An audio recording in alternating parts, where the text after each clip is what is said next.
Hello everybody. Today we are going to start a new topic, that is transitive and intransitive verbs. Before learning transitive and intransitive verbs, first we should aware about what are subject, verb and object, especially object. Because of transitive and intransitive verbs, this topic mainly consists of object. So let me explain about them. The first one is subject. What is subject? Who performs an action in the sentence. Subject means here mathematics subject or science subject, not. Subject means who performs an action in the sentence. That could be a noun or pronoun. Do you understand? Then verb. What is verb? You know very well. Already I have taught you in my previous video lecture. But here let me revise once.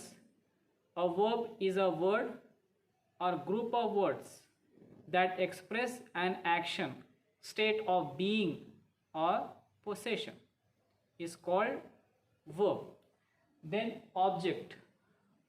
Whoever receives the action, whoever or whatever receives the action is the object. Object could be a noun or pronoun. Clear? Take a look at the board. Here is a sentence. Samantha threw the ball. Here we have to identify which is subject, verb and object. So in this sentence, Samantha is subject, threw is a verb, and finally the ball is an object. Why Samantha is a subject? Because of the definition of subject is who performs the action in the sentence. So in this sentence, this word, or we can say Samantha performs the action. Samantha threw. Samantha does the action, work. So that's why Samantha is a subject. Then threw is a verb. Why threw is a verb? Because of this word express an action, work. That's why threw is a verb. Then the ball is an object. Why? Because of this word receives the action. So whoever or whatever receives the action is known as object. Hope it is clear to you. Now let me explain some more detail about object. There are two types of objects. They are direct and indirect objects. What are direct and indirect objects? Let us see.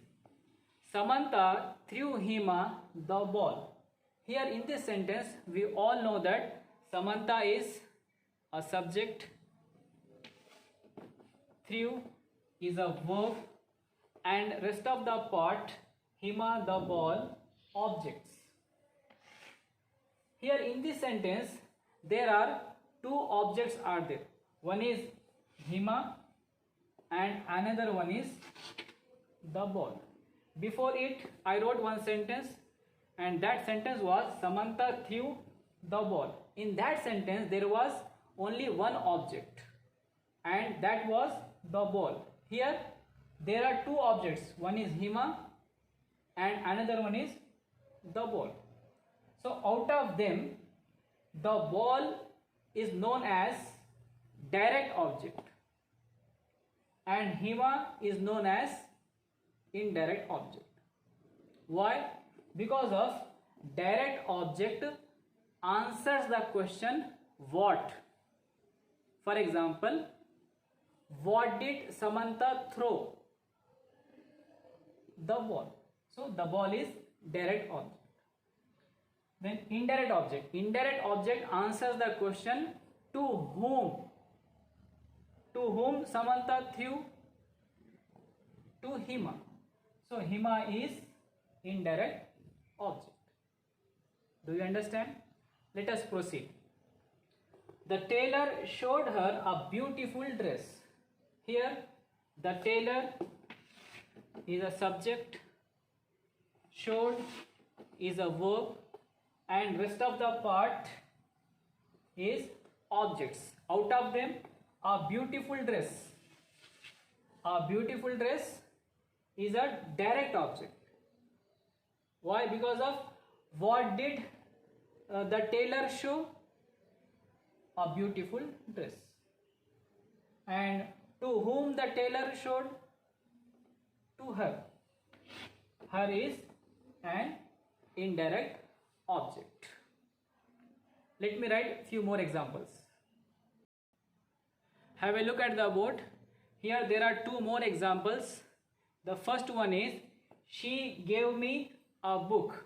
Here in this sentence, she is a subject, gave is a verb, me a book are objects. Out of them, a book is direct object and me is an indirect object. Okay. Then second sentence, he bought her some flowers. In this sentence, he is a subject, bought is a verb, and her some flowers are objects. Out of them, some flowers direct object and her indirect object. So one thing you should remember, indirect objects generally come before direct object. Do you understand? Indirect objects usually come before direct object. Here, which is indirect object here? Me and her are indirect objects. They have come here before direct objects, a book, some flowers. Hope today's topic is clear to you. That's all for today.